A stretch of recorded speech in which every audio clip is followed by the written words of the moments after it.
Welcome guys, Denoobz here, and this is a showcase for my ultimate survival house. Now, the idea when building this house was to fit as many useful starter farms in as I could possibly squeeze in. I'm going to put them up on the screen right now.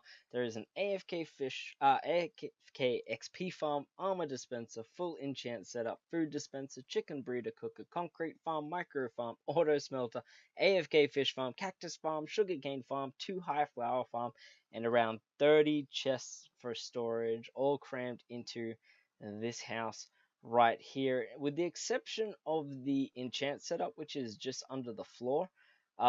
Everything fits within this house. It doesn't really go underneath if you don't include storage for the XP farm and the AFK fish farm.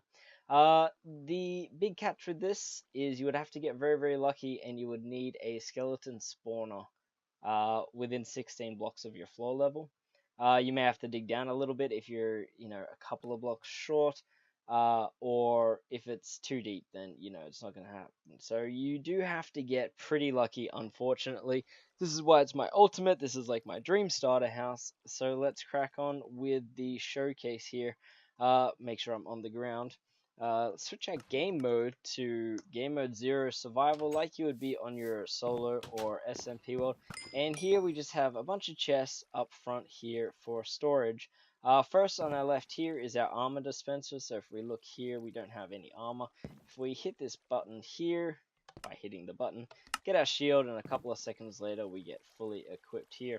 Here is our AFK XP farm with a little anvil up there just for usefulness.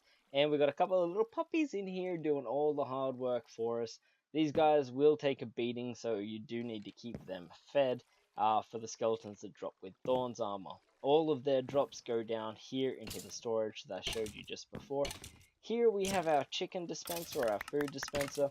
The problem with this is because of the compactness of the whole house, we don't have room for an item sorter. So there are some feathers that get in here. You will have to take these out from time to time. I do also recommend that you keep a slot for feathers in here so the hopper doesn't get backed up with feathers.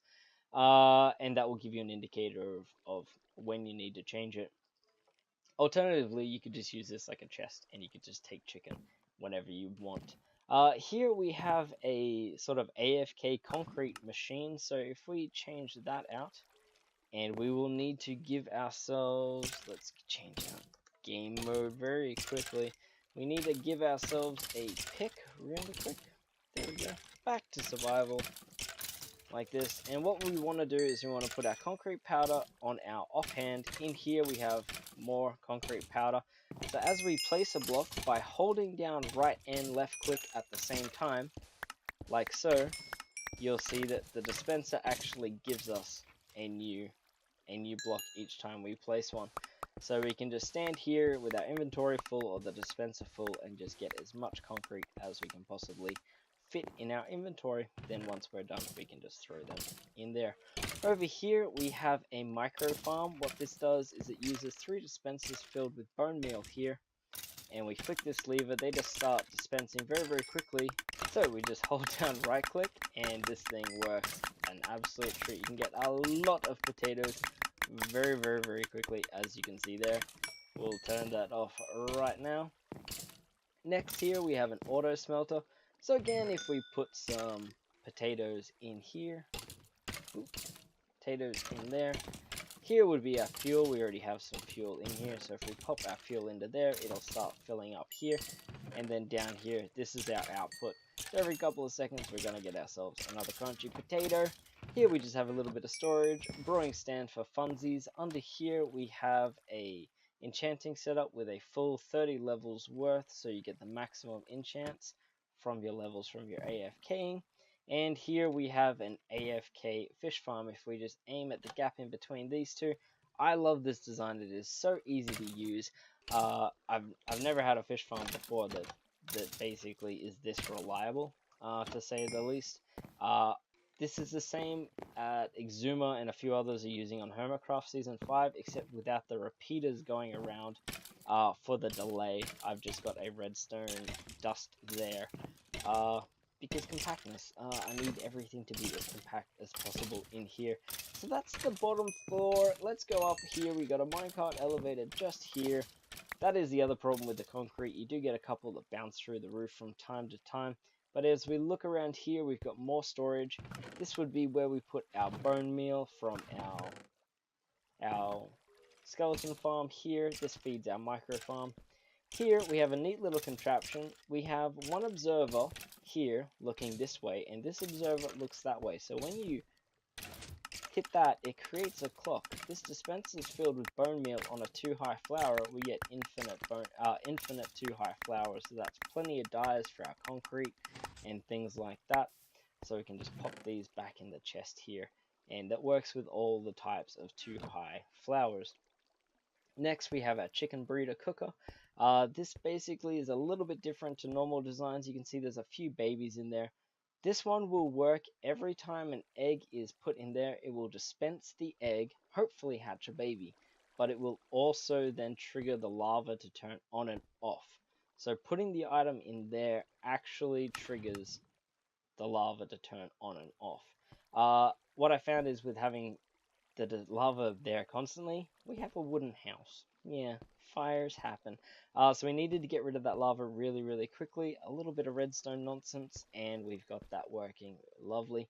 Here would be where our skeletons come through and drop down into the area. And then lastly here we have a cactus farm, which is caught by the one source block of water here. This observer observes the growth of that cactus, so whenever one grows, this fires the piston, which actually harvests our sugarcane, which gets dropped down here. So the cactus is then collected in a chest under there, which we can have a look at right now. There we go. So this is our cactus. So you can see cactus farms are never lossless. They always end up landing on themselves eventually and breaking. Pick up our XP, our precious XP. That is the entire place, guys. Like, that is everything all crammed in here. We'll go back to game mode 1 to finish this out. Well, that is all I have for you guys. I hope you really enjoyed this build. I had a lot of fun with it. This tested me more than you may know, getting everything to fit in there and function somewhat. No, they're not the most efficient of versions of each of the farms, and it is a bit finicky, but it is supposed to be sort of like a starter house, and just showing what you can do with small spaces if you just put a little effort into it. So yeah, if you like it all, hit that like button. It helps me out more than you would know. And yeah, if you really enjoyed it and want to see what else I'm coming up with on the channel, then do hit that subscribe button. I will see you guys in the next episode. Have yourselves a great day. Bye!